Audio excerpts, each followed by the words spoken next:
More people are surviving cancer in the U.S. As of January 1st, about 1 in every 18 Americans was a cancer survivor, and that number is expected to continue increasing, partly due to things like advanced treatments and screenings.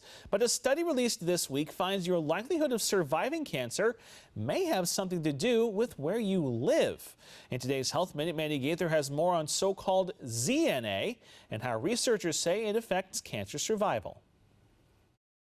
First, some good news. The overall cancer death rate in the U.S. dropped 34% between 1991 and 2022, averting about 4.5 million deaths. But the bad news, not everyone is seeing this shift in their battle against cancer. Where people live can determine whether they live from cancer, and not by a small amount. In a new study from the American Cancer Society, researchers say the overall 5-year cancer survival rates for each stage of cancer were lower in rural areas for both Black and white U.S. residents, which means your odds of surviving cancer aren't only based on biology, says Dr. Arif Kamal. This study is now speaking to the importance of someone's ZNA, their zip code, right? As we might think about someone's DNA, this idea that where you live and its location and distance from highly specialized care, including clinical trials, can determine whether you live from cancer.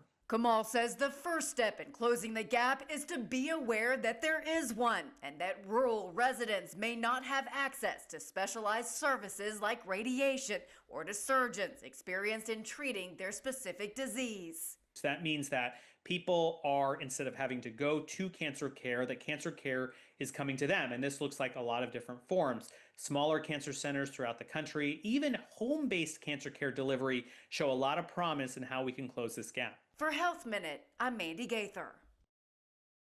Now, Dr. Kamal says the American Cancer Society and other organizations help provide lodging and transportation services to residents who don't live close to a healthcare program that provides high-quality care, so that distance isn't the barrier that people face.